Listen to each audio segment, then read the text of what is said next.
नमस्कार साथियों। हाथरस प्रकरण की वजह से बलात्कार और रेप जो है ये मुद्दा एक सामाजिक मुद्दा और एक जघन्य अपराध वाली जो शब्दावली है वो समाज में बहुत तेज़ी से सभी लोग इसके बारे में पढ़ रहे हैं, जान रहे हैं, देख रहे हैं। इससे संबंधित एक एसआईटी यानी कि स्पेशल इन्वेस्टिगेशन टीम का गठन भी किया गया था। 30 सितंबर को ही माननीय योगी जी की सरकार ने कर दिया था। उन्होंने गांधी जयंती के दिन पहली रिपोर्ट भी प्रस्तुत की। उस रिपोर्ट में कुछ ऐसी बातें हैं जिससे सहमत या असहमत भी हुआ जा सकता है। अगर उनकी बातें सही भी हैं तो मुद्दा वो नहीं है। मुद्दा ये है कि देश में बलात्कार के मामले अगर बहुत पहले से ही होते रहे हैं और आज भी हो रहे हैं। इसके लिए हमें एनसीआरबी जो नेशनल क्राइम रिकॉर्ड्स ब्यूरो है उनके आंकड़े हमें बताते हैं कि कैसे भारत में बलात्कार के मामले बहुत ज़्यादा मात्रा में होते हैं। प्रतिदिन अगर देखा जाए, जैसे एनसीआरबी की नई रिपोर्ट के अनुसार देखा जाए तो प्रतिदिन 88 मामले रेप के दर्ज किए जाते हैं। 2019 में पूरे साल करीब करीब 32,000 मामले रेप वाले दर्ज किए गए थे और इसमें राजस्थान तो अव्वल पर है। उसमें करीब करीब 6,000 मामले दर्ज किए गए 2019 में और दूसरे स्थान पर उत्तर प्रदेश आता है जिसमें करीब 3,035 के आसपास केस दर्ज किए गए थे। और 2010 से 2019 के बीच में देखा जाए, यानी कि इन 9-10 सालों के बीच में देखा जाए तो बलात्कार होने की संभावनाएं जो हैं, प्रायिकता जो है, प्रोबेबिलिटी, वो 44%, 44% probability of the rape has been increased from 2010 to 2019। इस तरीके से देखा जाए तो रेप वाला जो मामला है वो बहुत ज़्यादा संज्ञेय अपराध की बनता जा रहा है और कब किसके साथ कहाँ हो जाए इसका भी कुछ नहीं पता। क्योंकि रेप या बलात्कार जो है वो उम्र देख करके नहीं है, मतलब बच्ची के साथ भी हो रहा है, जो 18 साल की कम उम्र है उससे भी हो रहा है, 18 साल के ऊपर वाले से भी हो रहा है, पूरा जवान से भी हो रहा है, वृद्धा है उससे भी हो रहा है। और ये दलित के साथ भी हो रहा है, ब्राह्मण के साथ भी हो रहा है, क्षत्रिय के साथ भी हो रहा है, सबके साथ हो रहा है। इसमें कोई जाति, धर्म, मजहब, क्षेत्र, इन सब के आधार पर रेप को बांट करके बिल्कुल भी नहीं देखा जाना चाहिए। और क्योंकि ये सभी जगह एक सार्वभौमिक रूप से हो रहा है, ये न सिर्फ भारत में बल्कि विदेशों में भी हो रहा है। जैसे कि अगर हम अमेरिका, स्वीडन, नॉर्वे, इन सब देशों में भी देखें तो वहाँ पर भी बलात्कार के केसेस आते हैं। लेकिन वहाँ पे अच्छी बात ये है कि जो उनके कानून हैं, जो लॉज हैं वो बहुत ज़्यादा स्ट्रिक्ट हैं। उनके जो लॉ एंड ऑर्डर हैं वो बहुत ज़्यादा स्ट्रिक्ट हैं, जिसकी वजह से वो सारे मामलों को अच्छी तरीके से हैंडल कर पाते हैं।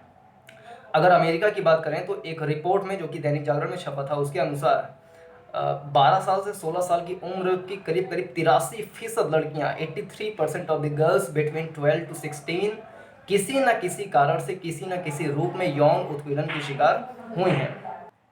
तो आखिर इनके पीछे कारण क्या होता है? बहुत सारे कारण हैं। अगर कारणों को हम कैटेगराइज करें तो we can categorize 3 areas. Like हम कल्चरल जो कारण हैं, कल्चरल एस्पेक्ट्स हैं, सांस्कृतिक पृष्ठभूमि है, उसके आधार पर एक सामाजिक और तीसरा राजनीतिक। इन 3 क्षेत्र में अगर हम बात करेंगे तो हमें समझ में आएगा कि बलात्कार के आखिर होते क्यों हैं। इन 3 मुद्दों को अगर समझ लेंगे, किस प्रकार से हमारी संस्कृति, किस प्रकार से हमारा समाज और किस प्रकार से हमारी राजनीति इसमें काम करती है, जिसकी वजह से बलात्कार के इतने ज़्यादा केसेस आते हैं, तो उसमें सबसे पहले हम देखेंगे पैट्रियार्कियल हमारा समाज है। सबको पता है कि हमारा समाज जो है पितृसत्तात्मक समाज है। पितृसत्तात्मक समाज मतलब होता है कि पिता की सत्ता जिसमें होती है, जो पुल्लिंग होता है, जो पुरुष लिंग होता है, वो स्त्री लिंग पर हमेशा हावी रहता है, अपने बात मनवाता है, ना मानने पर उसको पीटता है, मारता है, घसीटता है, घर में आभूषण बनाकर रखता है। तो इस प्रकार की जो मानसिकता है, यानी कि लड़कियों को घर से ना निकलने देना, लड़कियों के कपड़े पर कमेंट करना, लड़कियां कहाँ जा रही हैं, क्यों कर रही हैं, क्या कर रही हैं, इन सब पे कमेंट करना, तो that is called patriarchal mindset, जो कि बलात्कार का एक बहुत ज़्यादा प्रमुख कारण है। क्योंकि कई लोगों से मैंने सुना है कि वो कहते हैं कि अगर लड़कियां छोटे छोटे कपड़े पहन कर जाएंगी तो बलात्कार तो होबे करेगा ना। तो अगर उनका माइंडसेट ऐसे बना हुआ है कि कपड़ा लड़की उनके तरीके से अगर पहने तब ठीक है, बुर्का पहन ले पूरा, या साड़ी पूरा अच्छे से पहन ले, सारा एकदम से लपेट ले इधर उधर करके, तो that is good for those person who has set their mind as patriarchy. तो ये जो माइंडसेट है वो कहीं ना कहीं हमारे बलात्कार जो केसेस हो रहे हैं उसको बढ़ाते हैं। क्योंकि उनके पास एक बड़ा बहाना होता है कि लड़की जो है वो अपने कपड़े पर ध्यान नहीं दी, वो अपने उसको कहाँ जाना चाहिए था, कैसे बोलना चाहिए था, किससे हँस के नहीं बोलना चाहिए था, वगैरह वगैरह। ऐसे बहुत सारे एस्पेक्ट्स होते हैं, छोटे छोटे एस्पेक्ट्स होते हैं, जिसका बहाना बना करके बहुत सारे लोग ऐसा बहाना बनाते हैं कि लड़की अगर ऐसा ना की होती तो वैसा ना होता, लड़की वहाँ पर ना गई होती तो ये ना हुआ होता, लड़की ये कपड़ा ना पहनी होती तो इसके साथ ये ना होता। तो ये जो रोका टोकी है, इसकी वजह से बलात्कार के मामले बढ़ते हैं, क्योंकि लड़कों को इसका आभास होता है या इस बात का विश्वास होता है कि हमारे ऊपर तो उंगली नहीं है उठाई जाएगी, हम चाहे जो भी कर लें। और लड़की हमेशा इस बात से डरी, चिंतित, भयभीत रहती है कि अगर हमारा गलती भी नहीं है, हमारे साथ ये दुखद घटना भी हुई है, लेकिन फिर भी वो अपने आप को एक्सपोज करने में कहीं ना कहीं संकोच, डर का आभास करती है। क्योंकि कुछ तो लोग कहेंगे, लोगों का काम है कहना, ये जो डायलॉग है वो लड़की के ऊपर ज़्यादा लागू होती है। लड़का कुछ भी करे उसके लिए कुछ नहीं कहना। तो ये जो पैट्रियार्कल माइंडसेट है वो हमारे जो बलात्कार होते हैं उसको बढ़ाते हैं। एक दूसरा रीज़न अगर हम देखें तो डिज़ायर जो है, यानी कि इच्छा, वो भी बलात्कार के केसेस को बढ़ाते हैं। डिज़ायर एक हमारा फिजिकल पार्ट है कि शरीर में जब आदमी जवान होता है तो उसके शरीर में कुछ हार्मोनियल चेंजेस होते हैं, जिसकी वजह से उसमें उग्रता या कहें कि एक काम वासना का ये सब जी करता है, तो ये भी इसको बढ़ाता है। किसी प्रकार की डिज़ायर जो है वो गलत बात नहीं है, लेकिन डिज़ायर दो तरीके की हो सकती हैं। एक ऐसा डिज़ायर जो अच्छा है, एक ऐसा डिज़ायर जो बुरा है। जैसे देश के बारे में कुछ अच्छा कर देना, देश का डेवलपमेंट करना, अगर ये डिज़ायर कोई रख रहा है तो वो अच्छा डिज़ायर है। लेकिन कहे कि हम आतंकवादी बन जाएं, जाकर के पाकिस्तान में खुफिया काम करने लगें, अपने शरीर पे बम बांध के देश को उड़ा दें, तो ये गलत डिज़ायर है। तो जो लोग फिजिकल डिज़ायर करते हैं, अपनी जो हवस एक शब्द चलता है, उस हवस को पूरी करने के लिए, पूर्ति करने के लिए जो काम करते हैं, तो वो जो डिज़ायर है वो गलत डिज़ायर है, जिसकी वजह से भी लड़कियों के बलात्कार के केसेस बढ़ते चले। और तीसरा कारण हम ये देख सकते हैं, सामुदायिकता का जो अभाव बढ़ता जा रहा है। सामुदायिकता मतलब कि लोग समुदाय में, गांव में, कस्बे में साथ साथ में रहते थे, एक दूसरे से अनुक्रिया करते थे, अंतर क्रिया करते थे, एक दूसरे से मिलते जुलते थे, अपने सुख को दुख को बांटते थे, न्योता खाने जाते थे, काफ़ी दूर दूर तक उनके रिलेशंस काफ़ी दूर दूर तक हुआ करते थे। तो वो जो सामुदायिकता वाला भाव था वो कहीं ना कहीं वैयक्तिकता की ओर बढ़ता जा रहा है, यानी कि इंडिविजुअलिज्म की ओर बढ़ता जा रहा है। जैसे जैसे नगरीकरण होता जा रहा है, शहरीकरण होता जा रहा है, वैसे वैसे लोगों में एकाकीपन, बहुत सारा तनाव, बहुत सारा टेंशन, लाइफ जो है बहुत ज़्यादा तेज होती जा रही है। वो अकेलापन जो है, वो जो टेंशन जो है, ये कभी ना कभी दिमाग में बहुत ज़्यादा प्रेशराइज करता है, जिससे वो कई बार आत्महत्या वाला केस हो जाता है। लेकिन कई बार ऐसा भी होता है कि वो बलात्कार की श्रेणी में भी तब्दील होने की संभावना बन जाती है। ये अगर हम मनोवैज्ञानिक ढंग से देखें तो, क्योंकि एकाकीपन है, कोई अकेला अगर काफ़ी समय तक रहेगा, उसका मान लीजिए विवाह नहीं हुआ है या कुछ भी नहीं हुआ है, हालांकि बलात्कार के केसेस इसलिए नहीं हो जाते हैं कि उसका ब्याह नहीं हुआ है, क्योंकि ये जो 4 लोग इसमें आए हैं उसमें से हालांकि अभी स्पष्ट रूप से कहा नहीं जा सकता है, जैसे कि एसआईटी की रिपोर्ट कर रही है, लेकिन यदि मान भी लें तो ये चीज़ नहीं कहा जा सकता है कि जिसका विवाह हो गया है वो बलात्कार नहीं कर सकता है, वो भी कर सकता है। यहाँ तक कि जिसका विवाह हो गया है वो अपनी पत्नी से भी बलात्कार कर सकता है, ऐसी भी केसेस होते हैं। लेकिन पत्नी के साथ बलात्कार करना ये कानूनी रूप से सही है कि गलत है, इसके बारे में स्पष्ट अभी नहीं है। लेकिन बलात्कार विवाह के ऊपर डिपेंड नहीं करता, वो लड़के की मानसिकता के ऊपर डिपेंड करता है कि वो किससे, कब, कहाँ, क्यों कर सकता है। तीसरा अगर हम देखें तो तकनीक जो है, जो टेक्निक्स बढ़ती जा रही हैं, तकनीकी विकास होता जा रहा है, टेक्नोलॉजिकल डेवलपमेंट होता जा रहा है, उससे भी कहीं ना कहीं जो बलात्कार के केसेस हैं वो बढ़ने की संभावना, प्रायिकता बढ़ जाती है। क्योंकि जो तकनीक है, जैसे मोबाइल फ़ोन मान लें, लैपटॉप मान लें, तो उसमें आदमी कम से कम अपना 8 घंटा 9 घंटा उसमें देता ही है, प्रत्यक्ष अप्रत्यक्ष रूप से उसको देता ही है, और 24 घंटे मोबाइल को अपने पास रखता है। उससे कहीं ना कहीं वो समाज से थोड़ा बहुत अलग होने लगता है। एग्जाम्पल के रूप में पबजी को ले लें। जब पबजी चल रहा था तो कई सारे ऐसे बुद्धिमान लोग थे जो 8-8 घंटा पबजी खेलते थे। टिकटॉक चल रहा था तो मुंडी हिला हिला कर 4-4 घंटे टिकटॉक देख ले रहे थे। तो ऐसे तरह तरह जो ऐप हैं, जैसे अभी कुछ और भी 2-4 ऐसे ऐप हैं जो छोटे छोटे 10-10 सेकंड के वीडियो बनाते हैं, वो भी जो तकनीकी है, टेक्नोलॉजी है, उसका दुरुपयोग एक तरीके से हो रहा है। क्योंकि जो छोटे-छोटे वीडियोज़ हैं, जैसे शायद वीवो ऐसे करके कोई ऐप होता है, उसमें 10-10 सेकंड का, 12-12, 20-20 सेकंड का वीडियो आता है। उसमें आदमी अगर आधे घंटे देख ले तो कोई दिक्कत नहीं है, लेकिन घंटे-घंटे उसी में लगा रहता है। क्योंकि उसमें 10 सेकंड में सारी बातें उनको समझ में आ जाती हैं। समझ में आ जाती हैं क्या? अर्ध समझ में आती हैं, बहुत कम समझ में आती हैं। उनको थोड़ा-सा एक जैसे इंजेक्शन मिल जाता है दर्द की गोली का, उस रूप से उनको चीज़ें मिल जाती हैं। उसी में लगे रहते हैं। तो इससे क्या है, उनका माइंडसेट इस तरीके से बन जाता है कि हमें चीज़ें जल्दी-जल्दी मिलती जाएँ। यानी कम उम्र में ज़्यादा सफलता मिलती जाए, कम उम्र में ज़्यादा पॉपुलैरिटी मिलती जाए, कम उम्र में ज़्यादा चीज़ें मिलती जाएँ। यानी कि बहुत जल्दी बहुत सारी चीज़ों को पाने की इच्छा हमारे अंदर में बढ़ती जाती है। एक मन में कुंठा बनने लगती है और ये कुंठा आगे जा कर के बहुत सारे जो महिलाओं के खिलाफ जो अत्याचार हैं, उसमें से एक बलात्कार भी होता है, उसको प्रमोट करने में अपनी महती भूमिका निभाते हैं। तीसरे स्थान पर अगर हम देखें तो विज्ञापन, जो एडवर्टाइज़मेंट होता है, वो भी कहीं न कहीं इसकी ओर जो युवा लोग हैं, अग्रसर करता है। क्योंकि जो विज्ञापन कंपनियाँ होती हैं, वो लड़कियों को जब चूज़ करते हैं, सेलेक्ट करते हैं, तो कहीं न कहीं उनके तन बदन मैं प्यासी हूँ वाला जो सीन दिखाते हैं उसमें कि अर्धनग्न शरीर उसको दिखाना, कहीं इधर से पोज़ देना, कहीं उधर से पोज़ देना। तो ये जो है, जैसे लड़की अगर कोई भी कपड़ा पहनती है, तो वो गलत बात नहीं है। लेकिन लड़की को छोटे कपड़े सिर्फ़ इसलिए पहनाना कि लड़के उनकी तरफ आकर्षित होंगे। यानी कि विज्ञापन कंपनियों को ये चीज़ पहले से ही पता है कि लड़की छोटे कपड़े पहनेगी तो लड़के आकर्षित होंगे, हमारा प्रोडक्ट बिकेगा। तो लड़कियों को जो एक उपभोग की वस्तु, एक बाज़ारू वस्तु के रूप में उनको ट्रीट किया जाता है। तो ये भी कहीं न कहीं बलात्कार को प्रमोट करता है। क्योंकि लोग जब देखेंगे, जो चीज़ देखेंगे वो चीज़ सीखेंगे। जो हमारे एक्टर्स, एक्ट्रेस करते हैं, जो अपनी फ़िल्मों में दिखाते हैं, इमरान हाशमी वाली फ़िल्में हो गई या अन्य तरह-तरह के एक्टर जो है अपनी फ़िल्मों में नग्नता का प्रदर्शन करते हैं, तो वो युवा में जा कर के उसका नेगेटिव प्रभाव पड़ा है। जैसे कुछ एक्टर ऐसे हैं जो गुटखा पान होता है उसका प्रमोशन करते हैं, उसका एडवर्टाइज़मेंट करते हैं, या कुछ लोग ऐसे हो गए कि अब वो अपना धूम्रपान कर रहे हैं, ये सब चीज़ कर रहे हैं, तो वो भी कहीं न कहीं युवाओं के ऊपर उसका प्रभाव पड़ता है कि हमारा हीरो जॉन अब्राहम इतना बढ़िया एक्टिंग कर रहा है बीड़ी पीने का, तो हम भी पीते हैं, तो वो भी हुक्का लगाता है गली मोहल्ले में जा कर के।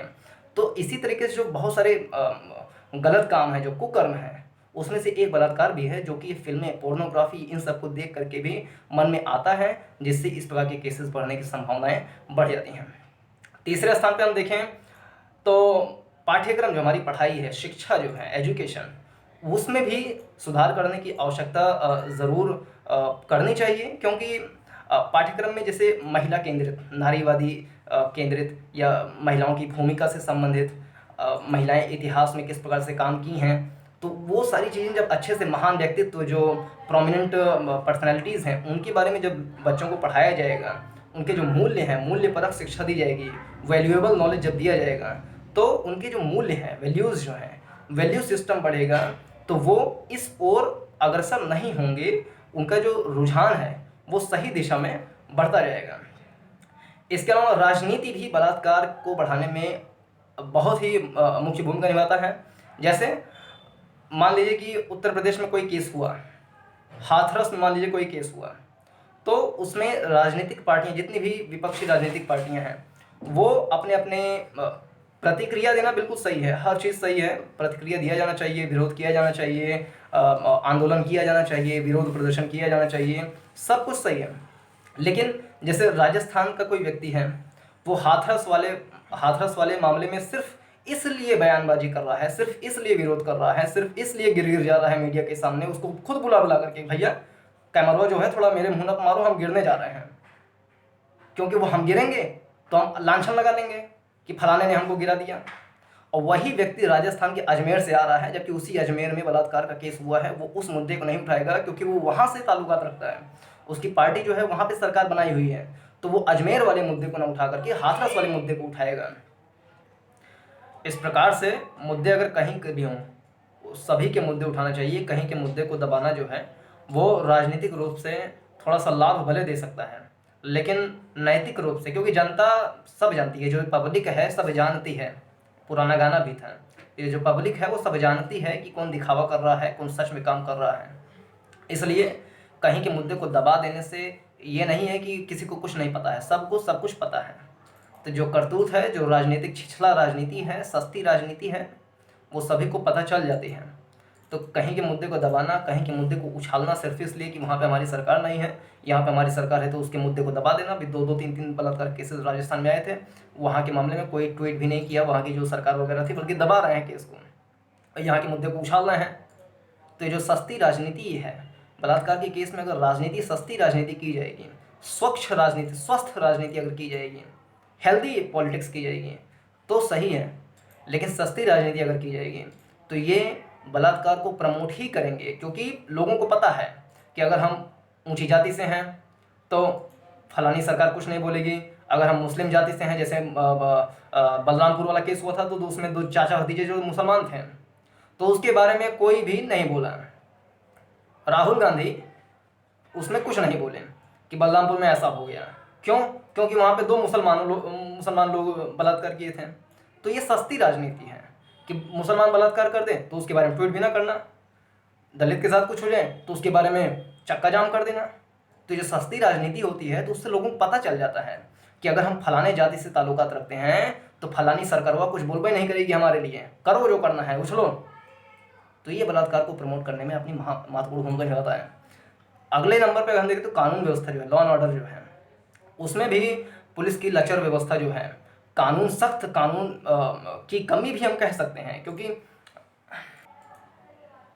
हालांकि भारत में बलात्कार से संबंधित बहुत सारे कानून वगैरह हैं, जैसे कि पॉक्सो अधिनियम देख लें या आईपीसी धारा देख लें 375, 376, तो वो बहुत सख्त हैं। उसमें बाकायदे बलात्कार को परिभाषित भी किया गया है कि बलात्कार क्या होता है और उनको सज़ा किस प्रकार से दी जाएगी, कितनी ज़्यादा दी जाएगी। पॉक्सो अधिनियम भी लाया गया है जो कि बच्चियों के लिए काम करता है। तो इस प्रकार से बहुत सारे कानून हैं जो कि सख्त भी हैं, ऐसी बात नहीं कि सख्त नहीं है, सख्त भी हैं, लेकिन उसको कड़ाई से पालन करना भी ज़रूरी है और उसका बहुत ज़्यादा एंटरटेन उसके साथ करना भी ज़रूरी है, उसको बहुत ज़्यादा यूज़ करना भी ज़रूरी है। और बहुत सारे केसेस जो दब जाते हैं, जो सबके सामने नहीं आ पाते हैं या कानून के सामने या थाने तक नहीं जा पाते हैं, तो उनको भी वहाँ तक ले जाने की आवश्यकता है। और न्यायालय जो है उसके पास बहुत सारे केसेस पहले से ही लंबित हैं, सर्वोच्च न्यायालय और जितने भी न्यायालय हैं, हाई कोर्ट, लोअर कोर्ट्स, उनके पास पहले से ही बहुत सारे केसेस पेंडिंग हैं। तो बलात्कार वाले जो केसेस हैं उसके लिए स्पेशल जो है फास्ट ट्रैक कोर्ट, जैसे कि हाथरस वाले प्रकरण में भी फास्ट ट्रैक कोर्ट की गठन कर दिया गया है शायद। तो उसमें यह मांग कर रहे हैं बहुत सारे कि गठन करना चाहिए, और मुझे क्लियर नहीं है, शायद गठन हो भी गया है और एसआईटी का तो गठन हो ही गया है, जो कि सारे तथ्य, एविडेंसेस, इन सब पे काम करेगी।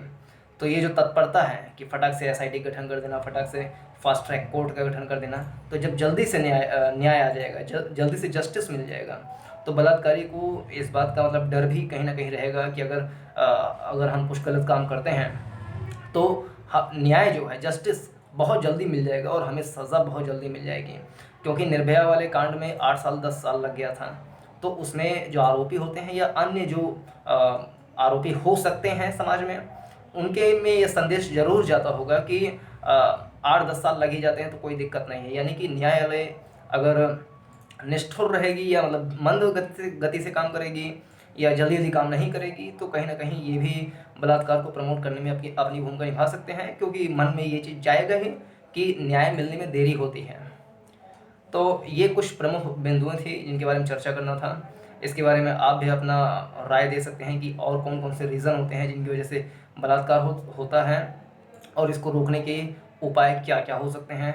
कपड़े वगैरह जो अन्य हमारे कल्चर्स हैं, क्या उस पर टिप्पणी करना महिलाओं के साथ उचित है या अनुचित है? क्या महिलाओं को दोयम दर्जे का समझना चाहिए? क्या महिलाओं को आभूषण बनाकर रखना चाहिए? क्या महिलाओं को अपने अधिकार नहीं देना चाहिए? क्या महिलाओं को बाहर नहीं जाना चाहिए? क्या महिलाओं को खुल करके काम नहीं करना चाहिए? क्या महिलाओं को ट्रैवल नहीं करना चाहिए? तो इन सब मुद्दों पर भी अपनी राय बनाएं, दें, दूसरी बात है, लेकिन बनाएं इसमें और सकारात्मक सोच इस क्षेत्र में बनाएं। तो वीडियो को देखने के लिए बहुत बहुत धन्यवाद। नमस्कार, जय हिंद।